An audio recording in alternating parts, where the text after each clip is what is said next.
શિક્ષકની અછત મુદ્દે કોંગ્રેસના વિરોધકારો સામે ફરિયાદ દાખલ કરતા રાજકારણ ગરમાયું। કચ્છમાં શિક્ષકની અછત મુદ્દે યોજાયેલા વિરોધ પ્રદર્શન રાજ્યના રાજકારણમાં ચર્ચાનો વિષય બન્યો છે। જિલ્લા પંચાયતની સામાન્ય સભા દરમિયાન કોંગ્રેસ પક્ષના કાર્યકરોએ શિક્ષકની કુલ પર વધતા તાવાવાર વિરોધ સાથે તંત્ર સામે ઉગ્ર આંદોલન વ્યક્ત કર્યું હતું। વિરોધ દરમિયાન ગંભીર ગભરાટ સર્જાતા વહીવટી કાર્યમાં વિક્ષેપ અને સ્થળની સંગઠનમાં નુકસાનની ઘટનાએ પણ તાણ અનુભવ કર્યો હતો। આ ઘટનાને પગલે ભુજ સ્થિત એવાગ પોલીસ મથકે પહોંચીને ત્રાવ્યક મુખ્ય વિધાન અધિકારીઓને લગભગ 35 વિરોધકારો વિરુદ્ધ ફરજમાં અવરોધ અને ધ્વનિ સાધનોને નુકસાન પહોંચાડવાના પુરાવા આધારિત ફરિયાદ દાખલ કરી છે।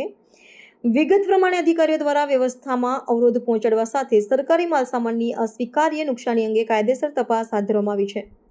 જિલ્લા વહીવટી તંત્રએ જાહેર કર્યું છે કે ઘટના સંબંધે તપાસ પૂર્ણ થયા બાદ દોષિત વિરુદ્ધ કાનૂની કાર્યવાહી અમલમાં મૂકવામાં આવશે। આ ઘટનાએ અસંતોષની લાગણી વ્યક્ત કરવાની રીત અને જાહેર વ્યવસ્થા જાળવવાની ફરજ વચ્ચે સંતુલન કેવી રીતે જાળવવું એ મુદ્દે વધુ વિમર્શ ઉદ્ભવ્યો છે।